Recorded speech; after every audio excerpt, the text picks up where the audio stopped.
Tell them again. No, I ain't gotta tell them again. I don't wanna do the truth with ya. I don't wanna do the truth with ya. No, man overboard. Came in the scene, shot man overboard. Can I spit a little 16 and I can? My man said no when he should have said yes.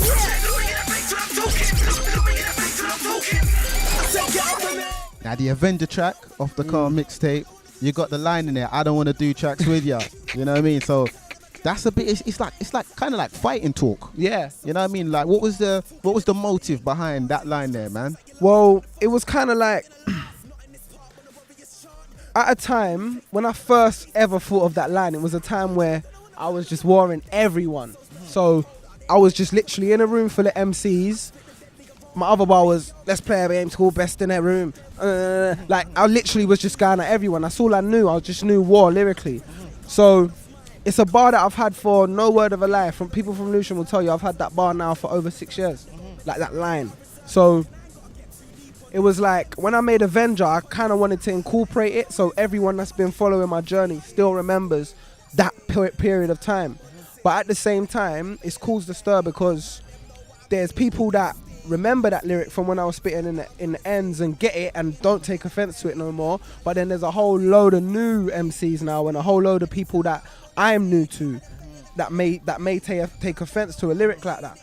But for me, Grime's about competition to a certain extent. It's a competitive sport. So if I say a line like that, say something back. And if you're not going to say nothing back, don't say nothing at all. Do you know what I mean? So with Avenger, it was kind of like an open letter. Do you know what I mean? To kind of say, who wants it? I'm here. Let's bring Grime back to where it was. Like, do you know, it was basically like that. Self-destruct, I'm ready. Go right now, you ain't got hair steady. Pow, pow, pow, you ain't got hair. Seeing that you're fairly early in your career, yeah. You know what I mean? You haven't shot mad videos. Yeah. This is your second mixtape. You've taken a break for a little while. Yeah. And the video, it looks nice. The levels Thanks, are nice, man. With the whole video, we just kind of... It used to be me and my manager that shot every other video. So stuff like Leeches that you may have seen or Lift Off, that was all me and my manager running around shooting. He would shoot it, I'd edit it. Literally, same day it's up. So we kind of like wanted to put it... We kind of got to a stage where it was like, do you know what? We don't want to sell ourselves short. We don't want to be making quality music and the videos can't match up. So we met some guys, really talented. They come on board as our directors. And we just came together and made the whole concept of Avenger. And it was just proper sick because it was like... I was proper influenced by Tupac at the time, but I hadn't made the tune when I was even listening to Tupac. So the fact that I was able to incorporate it in a video, like top off and that whole kind of raw emotion and everything was good. And I just liked how it didn't look like anyone's video. Like, a little workout prior to that, or was it just no, like, yo, I'm ready? I'm just trim. Just trim from the get-go. Yeah, man. This one's lethal, it's gonna get buried. My squad got problems, don't take nonsense, they lose their mind over anything. So you definitely got the positive backbone to what you're doing. You've got the slogan, persistence, breaks resistance. Yeah. So where did that come from, man?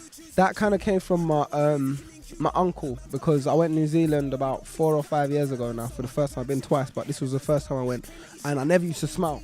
So I was just literally like, and my uncle's got a good friend who said to me, why don't you ever smile? Like when you start smiling, everything, your dreams are going to come true, your whole life's going to change.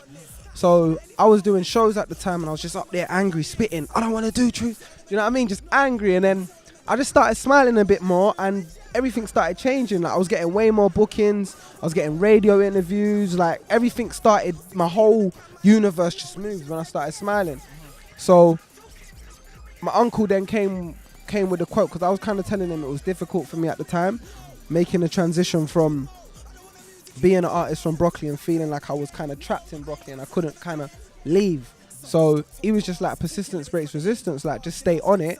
And from there, it kind of rang in my ears, and I don't feel like he knows how much that proper had an impact on me, because it's been the backbone to every single thing I've done, every project, big, small, anything. It's always been persistent breaks resistance. And every day I wake up with these thoughts in my head, and what reassures me all the time is that saying, persistence breaks resistance. So yeah, I feel like if everyone applied that to their life, they would just get where they need to get or go in the right direction, because nothing came easy. Like nothing worth keeping came easy. Do you know what I mean? So persistent breaks resistance. See when I'm on the stage and I'm screaming no, I don't wanna do tunes which you know. Do I want a musical link, you know? Man's got a deal, okay, cool story. Don't be surprised if I tell a man so. Underground ship can't get ahead of man's boat. Claim that you shoot like a football team, I spray that steam, make a leather man. Now, at the same time, there's been arguments that there isn't many era-defining MCs coming out of the grime scene at the moment. Like the prior generation, you had the big MCs that are still spoken about now. Some of them are still here. Wiley's, your D-doubles, your Kano, your Gets, Bizzle, big MCs. But now people are saying with the new wave, the MCs ain't really making an impact and aren't really era-defining. What do you think about those arguments? I feel like, I don't want to take this personally. I'm just going to say this at the camera. Start telling people what your actual life is like. And then people will take to you and you'll be looked at as a top boy. Every single one of them top boys let us know what their life was like. They didn't let us, they let us know how much their chain cost and everything later down the line. But Dizzy didn't come with that first. Kano didn't come with that first. They let you know what it was like growing up in East London for them. Do you know what I mean? So let people know about your lifestyles. Let them know the ups, let them know the downs, let them know the high points, the low points. Because then they feel like they can connect with you on all levels. Otherwise, you're just selling image to them, an image that they cannot relate to because they cannot ascertain some of the things you even got. You're not even letting them know how to even go about ascertaining stuff like that. So I feel like, even with me, I've been getting a lot of positive feedback from my mixtape because I've let people know. There's stuff in there where I'm talking about bits where I've even been vulnerable and I've been in situations where I've been scared for my life and I've put that out there. So I've kind of worn my insecurities on my sleeve with it and allowed myself to kind of be subject to opinions and everything. And that's what I feel like you should do as an artist. You shouldn't play it safe. I was going down the road of playing it safe. I made a tune called Leeches, big tune, but it was a proper party tune. It was grand, but it was a proper party tune, and it was like I nearly kept making stuff like that. Like I was so close to keep making stuff like that. So what I done, I took my break.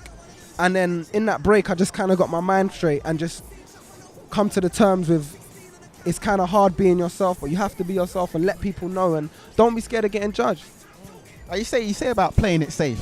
Yeah. And I believe in any art form, it comes down to some sort of compromise. Yeah. You know what I mean? To get the bigger audience. Yeah, definitely. How much are you willing to compromise to sort of cross over commercially?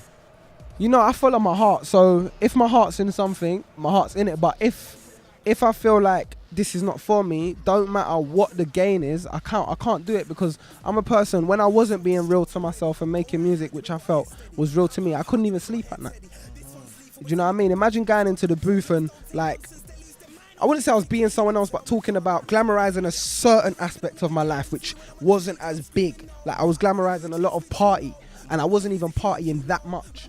Do you know what I mean? But really and truly, I was out with my friends way more than I was partying, but I wasn't talking about that. Do you know what I mean? I was getting in situations more than I was partying, but I wasn't talking about that. Do you know what I'm saying? So I felt like where I was playing on the little things so much, I was already compromising and I started to feel uncomfortable. And I don't want to feel like that again. So at any moment someone plays me a beat and I can't connect with it, I can't do the tune, no matter the gain of it. I don't want to do the tunes with ya. I don't want to do the tunes with ya. No, man overboard. Came in the scene, shot one overboard. Can I spit a little 16 and I can? My man said no when he should have said yes.